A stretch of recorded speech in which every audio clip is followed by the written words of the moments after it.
Olá, internautas, já voltamos. Hoje estamos conversando com o Ricardo Bonfá, ele que é sócio-diretor da KPMG, falando do ECF. Ricardo, eu posso dizer que o ECF é a antiga DIPJ? É isso mesmo, a ideia? É isso mesmo, Roberto. A ideia é essa. Na verdade, a DIPJ deixa de existir. O LALUR, que é o Livro de Apuração de Imposto de Renda, deixa de existir. Mas olha, não fiquem felizes não, porque logo aparece a ECF. Não é uma obrigação que some, você vai ficar tranquilo, não precisa deixar de preencher.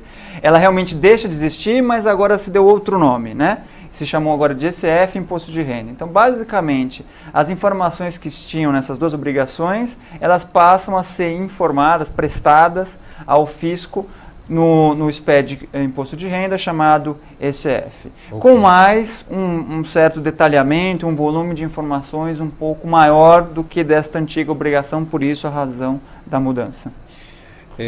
Tem uma pergunta do internauta Maria. Qual o principal objetivo do governo com a ECF, do seu ponto de vista? Na minha visão, eu acho que é exatamente esse monitoramento, esse controle, né? Você antes, para preencher a antiga DIPJ, que é a Declaração de Imposto de Renda da Pessoa Jurídica, você simplesmente prestava informações fiscais. Então você tinha a sua memória de cálculo lá do imposto de renda, o teu lucro líquido, as tuas adições lá, suas despesas indedutíveis. Então você tinha lá a apuração do seu lado e você fazia esse preenchimento. Não tinha nenhum link com a contabilidade. Agora, ele quer receber essas informações, a gente tem o bloco J, o bloco K, que tem um layout estabelecido pela Receita com essas informações. Então ele quer receber as informações contábeis, que é o seu ponto de partida, o seu lucro líquido, suas despesas lá registradas, para você fazer o link com a sua apuração.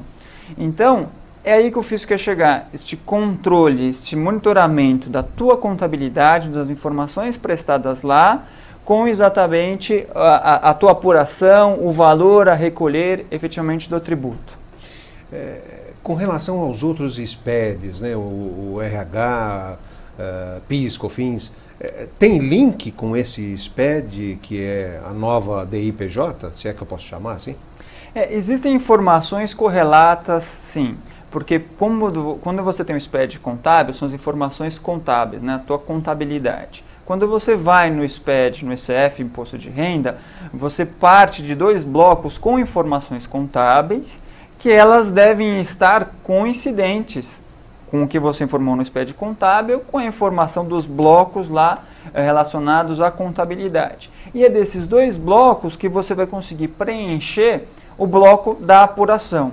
Então perceba, tem troca de informações. Quando você importa também as informações contábeis, lá tem uma linha de despesa. Despesa com PIS, despesa com COFINS, despesa com IPI, despesa com INSS. E essas informações fatalmente serão cruzadas com os outros SPEDs. Então existe uma amarração com informações relacionadas a cada tributo que no final do dia se conversam e é onde o fisco pode pegar os contribuintes neste contrapé. Ok. Ricardo, as empresas, você mesmo disse no bloco anterior que as empresas baixam o aplicativo direto da Receita Federal, ele não está linkado automaticamente, mas ele baixa, prepara, depois manda. A empresa precisa ter algum software especial para fazer isso? Precisa estar com um sistema especial para fazer isso ou não? Não tem essa necessidade, Roberto. Não, pode ser feito o input manual das informações, então cada contribuinte, aqueles de menor, que tem uma estrutura interna menor, não precisam ter aqueles custos como a gente mencionou no começo do nosso bate-papo aqui, adquirindo um software, pagando por a licença de uso de software para os próximos anos, não teria essa necessidade. Então o contribuinte consegue fazer o preenchimento manualmente. Agora, lógico, a aquisição de um software às vezes ajuda, facilita num interface, num preenchimento se o volume for grande. Mas não existe essa necessidade, essa obrigatoriedade. Ricardo, com relação à contabilidade, tem implicações da ECF na contabilidade? Tem alguma implicação? Sim, porque hoje, como eu mencionei, a DIPJ, a DIPJ você só tinha informações fiscais. Com a ECF, teu ponto de partida é a contabilidade e você vai informar a tua contabilidade, teu ativo, passivo, as contas de resultado dentro da obrigação ICF, no bloco J, no bloco K, e são desses blocos que o SPED é composto por blocos. Você tem o bloco L, que é o da apuração. Então, o teu lucro líquido, ele vai partir da onde? Do bloco que você acabou de importar com as informações contábeis, onde tem lá o resultado do teu lucro líquido. E esse é o ponto de partida.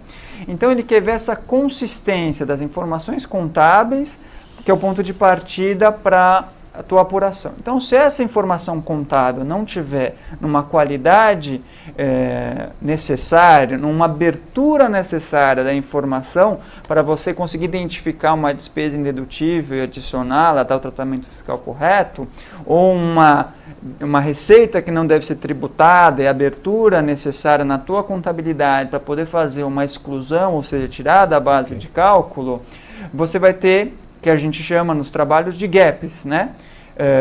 Onde você tem essa inconsistência e o fisco fatalmente, se você entregar desta forma, pode vir a ser questionado. Então o objetivo é você tem que melhorar a qualidade da sua contabilidade, e quando a gente fala em melhorar, é numa abertura que o layout da Receita estabelece para a informação estar bem clara, bem aberta, bem detalhada, para quando você fizer o link com a sua apuração, ela fique consistente e você efetivamente só ofereça tributação, o que é indedutível, e se aproveite do que for dedutível e não tenha questionamento da fiscalização. Você tem, Ricardo, apoiado as empresas nesse processo de elaboração da ECF. Quais as principais dificuldades que você tem visto nas empresas com relação a esse processo? Pois bem, a principal dificuldade que eu tenho visto é como você vai reportar agora em 2015 e o prazo é em setembro para entregar, o último dia útil de setembro para entregar a ECF, você vai reportar as informações de 2014. 2014, nós estamos hoje já em 2015. Então, muitas das empresas já sofreram auditoria, já publicaram o seu balanço. Então, qualquer tipo de ajuste, como eu mencionei, para melhorar a qualidade dessa informação, criando uma subconta, identificando mais fácil um lançamento contábil para poder fazer o link com a sua apuração, já se passou, já está fechado o balanço. Então, como é que você, em alguns casos, vai reabrir o balanço para... O saldo final ele não muda, mas uma abertura, e um exemplo que eu dou para vocês. Uma empresa que contabiliza numa única conta multas. Dentro de multas, a gente tem algumas multas que são dedutíveis, aceitas pelo fisco, multa por atraso de pagamento, e as multas indedutíveis, auto de infração, multas de trânsito. Digamos que o contribuinte contabilize numa única conta. Então, você tem um saldo lá de R$10.000. O que é dedutível? As multas por atraso de pagamento, R$8.000 são dedutíveis. Multas por auto de infração, R$2.000 indedutível. Então, daquele saldo de R$10.000, R$2.000 é indedutível. E é onde esse valor de R$2.000 que você vai adicionar na sua apuração, tratar como indedutível. Se você contabiliza numa única conta R$10.000, na hora que você vai fazer o link e tratar essa despesa como indedutível, você vai fazer o link dos R$10.000, não só dos R$2.000 que seria a despesa indedutível. Então, como você pode ajustar essa informação? Cria uma subconta. Então, ao invés de uma única conta multas R$10.000, você contabiliza lá R$8.000 multas dedutíveis e R$2.000 multas indedutíveis. E aí você faz o link com essa subconta de R$2.000. Aí você resolve a situação. Então, essa é um pouco de dificuldade. Agora, como é que eu vou ajustar essa pequena criação de uma subconta para facilitar o correto preenchimento? Agora em 2015, relativo ao ano calendário 2014. Então, isso que a gente percebe, essa dificuldade do passado, além de todas as informações necessárias para o preenchimento. Tem uma pergunta do Leandro que chegou. Levando em conta que a empresa tem um custo para a implantação, esse custo gera um aumento de arrecadação para o Estado. Não deveria haver uma compensação por isso? Eu acho que ele está dizendo aqui que esse processo da ECF vai tornar mais claras as informações. Isso pode gerar uma arrecadação maior do Estado? Não deveria ser compensado? Eu também concordo com o internauta. Eu acredito que deveria existir algum tipo de incentivo, uma redução do imposto, pelo menos por 1 ano, 2 anos, para ajudar o contribuinte neste investimento que ele está fazendo para o preenchimento da obrigação.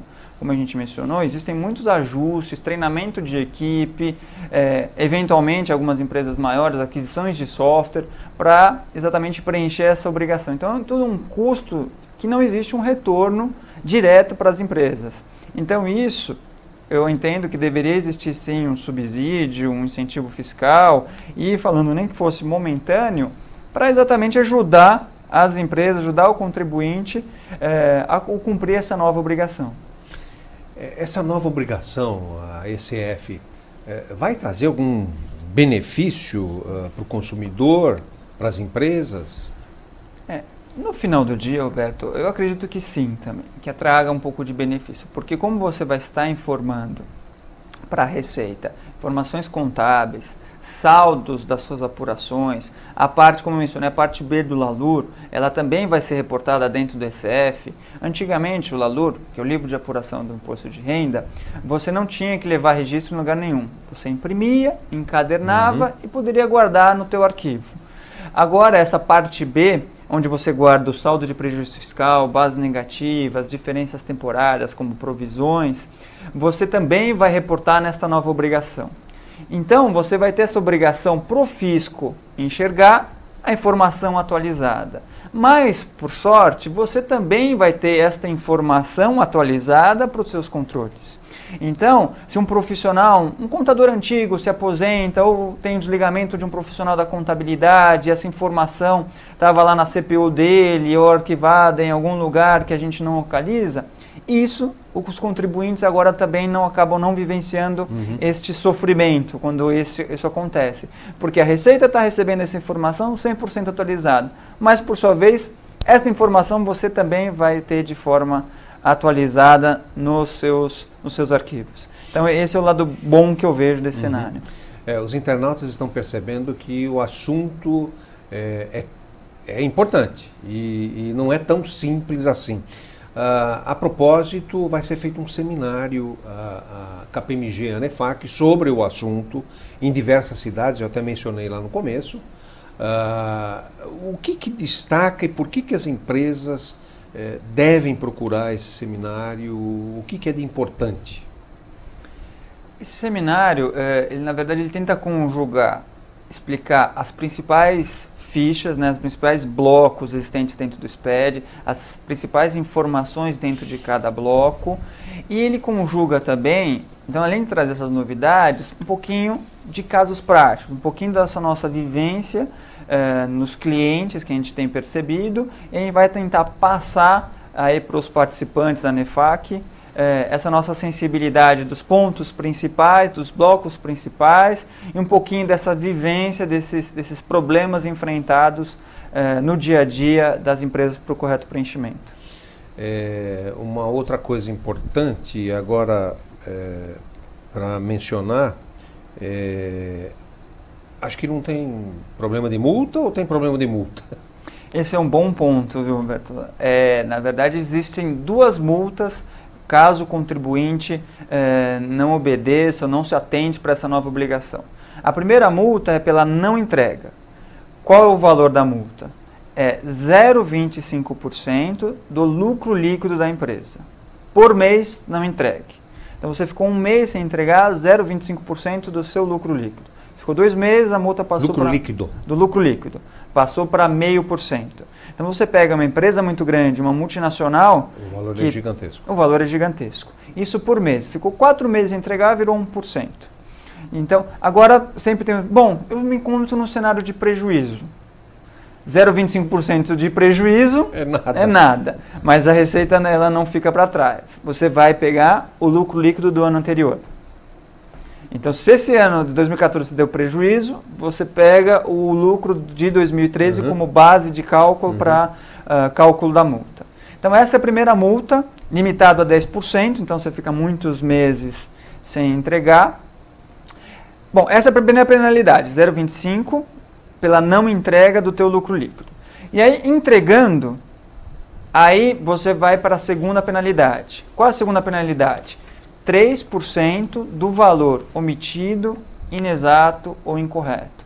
Então você esqueceu de informar qualquer valor, um ativo lá de 10 milhões de reais, ou 1 milhão de reais, um valor de 1 milhão de reais, 3% desse valor. Então, um valor que você esqueceu de digitar, você vai estar sujeito a 3%, no nosso exemplo aqui, 30 mil reais, um exemplo. Se você esquecer uns 5 casos desse, olha o tamanho da conta, só por um valor omitido ou inexato, ou aquele erro de dedo. Eram 10 milhões e você informou 1 milhão. Estamos falando de uma diferença de 9 milhões.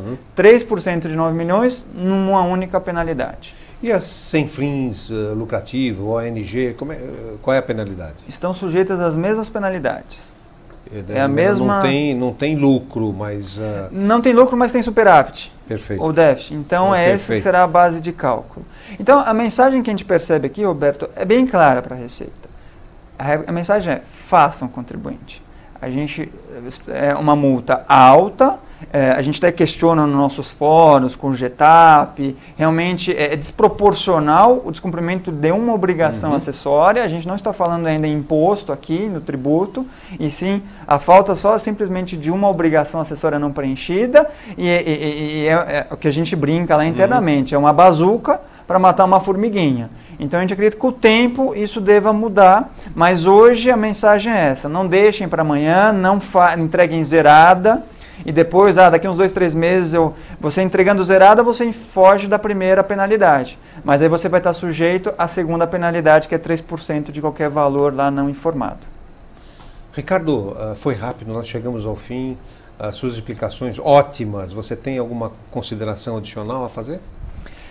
Minha consideração é só realmente não deixem para a última hora, já tem no site da Receita, você pode baixar o programa, já faça uma análise prévia, veja como está a sua contabilidade, se os dados estão atualizados para o correto preenchimento, porque se deixar lá para agosto, setembro, o brasileiro tem este hábito, o volume de informação é grande, talvez você tenha dificuldade e aí você vai estar sujeito à penalidade, a segunda dos 3%. Então, por favor, antecipem, se precisar da nossa ajuda, participem desses fóruns de debate, desse roadshow, porque ele está sendo bem produtivo. Eu acho que vale a pena, a KPMG com a editoria da FAC arredondou bem o conteúdo para que seja bem produtivo para todos. Ricardo, muito obrigado a você, a KPMG. Confira as datas e como se inscrever nesse roadshow que o Ricardo estava comentando, no site da NEFAC, sobre a ECF. E o site da NEFAC é www.anefac.com.br, como se inscrever, ou pelo e-mail eventos@anefac.com.br ou ainda 5511-2808-3200. Caros internautas, muito obrigado, um grande abraço e até a próxima semana.